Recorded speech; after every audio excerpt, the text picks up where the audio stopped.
Saya berasal dari keluarga Katolik, sejak TK sampai SMA saya di sekolah Katolik, saya masuk Universitas Indonesia.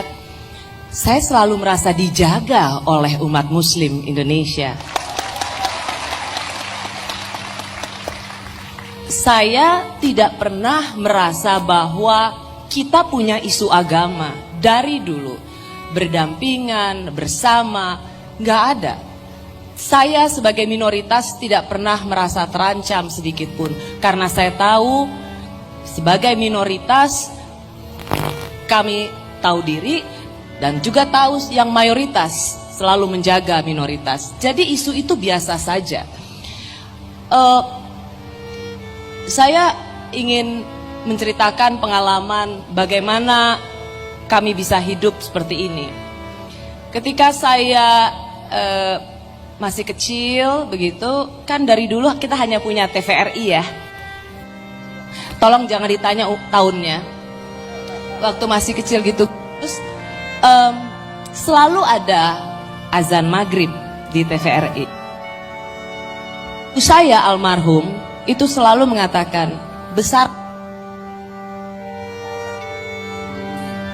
termasuk besarkan mic saya, besarkan volumenya televisi itu. Ibu saya mengatakan, kita nggak tahu apa artinya, tapi saya tahu ini adalah alunan kemuliaan untuk Tuhan. Jadi kami sudah diajarkan bahwa kita hidup itu tidak sendiri, kita berbeda dan tidak ada yang salah dengan perbedaan itu. Selama kita tahu diri, kita menghargai dan menghormati perbedaan itu. Dan buat saya, nilai dalam keluarga itulah yang membuat saya memiliki, dan kakak-kakak saya memiliki pemahaman seperti ini. Jadi penting sekali nilai yang ditanamkan di keluarga, Pak Menteri. Ya, terima kasih Mbak Rosi. Jadi selama ini sama sekali tidak merasakan sebagai bagian dari minoritas, begitu ya? Justru merasa dijaga oleh.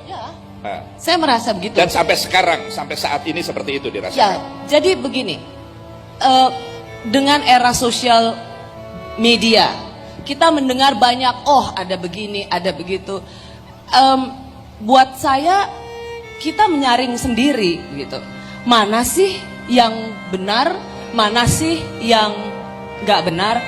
Buat saya begini, setiap agama pasti ada orang ngaconya, Pak Menteri. Mau agama apapun itu, pasti nggak mungkin. Apakah itu orang Kristen, apakah orang Katolik, apakah itu umat Muslim dan lain sebagainya. Karena ini kan bukan tentang agamanya, ini tentang pemeluk agamanya. Dan itu bisa saja berbeda satu sama lain. Buat saya, kalaupun ada seperti itu di sosial media, itu biasa saja. Itu tidak mengganggu pandangan saya dan penghormatan saya pada umat Muslim pada umumnya. Dan saya mau bilang begini, Indonesia adalah negara demokrasi dengan populasi Muslim terbesar di dunia.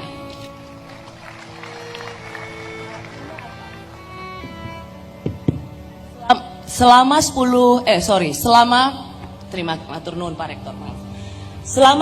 tahun reformasi, dari masa Orde Baru yang tadi diceritakan oleh Gusmus masuk ke era reformasi saat ini, kita punya banyak PR, kita punya banyak kendala.